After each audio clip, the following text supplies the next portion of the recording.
To Ukraine, hours after Ukraine agreed to a 30-day truce in the over 3-year-long war against Russia, the Trump administration lifted its suspension of military aid and intelligence sharing for Ukraine. The administration's decision marked a sharp shift from only a week ago when it imposed these measures in an apparent effort to push Ukrainian President Zelenskyy to enter talks to end the war with Russian forces. Meanwhile, amidst a growing divide between Europe and the US, reports have revealed that the UK was intimately involved in helping Ukraine and the US reach an agreement over a proposed ceasefire deal with Russia. Donald Trump has said that the ball is now squarely in Moscow's court. Listen in. Ukraine, ceasefire, just agreed to a little while ago.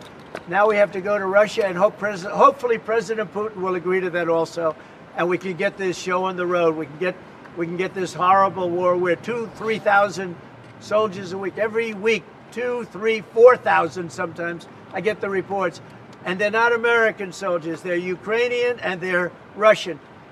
But people are being killed outside of that. People are being killed in the cities as things explode throughout the cities, and we want to get that war over with. Внимательно изучаем те заявления, которые сделаны по итогам. Знакомимся с текстом совместного заявления, которое было принято в Джинде.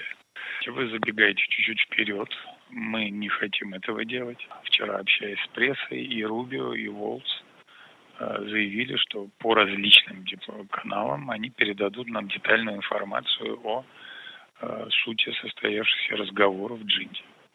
Вот сначала мы должны эту информацию получить. Okay, let's get in Jessica Stone from Voice of America joining us live from Washington, D.C. Jessica, good to have you on the show. Talk to us about the latest in this mediation efforts. It's been on again, off again, on again, off again. But where does it stand right now? So the Kremlin spokesperson says that Moscow is basically waiting for Washington's to give them the text of the ceasefire deal, to give them more details on it. But it's really not clear at this point that Moscow will accept this 30-day ceasefire proposal, especially if Russia continues to make military gains. Now, we know that those military gains were made up until the last month or so, and now they're starting to slow. So that will be a factor, presumably, in President Putin's decision. Russian skeptics saying that they believe it's possible that the ceasefire is really more a function of trying to give Washington a way to give back that military aid it had taken away from Kyiv. That, of course, not the tone or the tenor of the remarks made by Secretary of State Marco Rubio, who says we do want an enduring peace here, and saying also we will see where the obstacles lie based on Russia's response to the ceasefire deal. Just before starting this broadcast, Jessica, there's a statement that's coming from Secretary of State Marco Rubio, who said that it would be highly unfortunate if Russia rejects a 30-day Washington-backed ceasefire plan. So the U.S. is also throwing its weight behind this ceasefire, isn't it? Yes, certainly, and using the presence of the ceasefire deal on the table to pressure Moscow to acquiesce, just to get to the negotiating table. We're not even talking about territory yet or security guarantees. We're simply talking about getting the parties to the table at this point. And also the fact that Ukraine has actually abandoned key towns like Kirks, again an indication that it wants to come on the negotiating table, essentially that.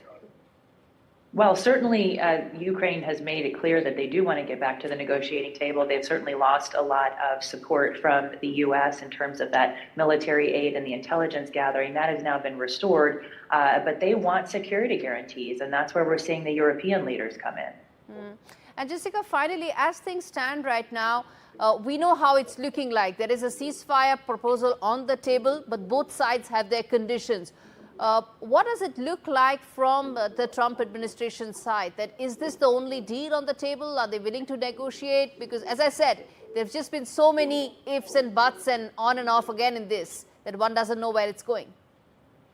No, I don't think we do know where it's going. We will know more once we hear from Moscow about whether or not they're willing to enter into these negotiations. Remember, they've previously not been willing to enter these negotiations, choosing to solve this militarily Marco Rubio, the Secretary of State, says this cannot be resolved militarily, that it must be resolved through negotiations. The US and the UK trying to broker that deal and get the discussion going on what territory Ukraine is willing to cede to Russia and what security guarantees Russia is willing to allow for Ukraine to have so that this can come to an end.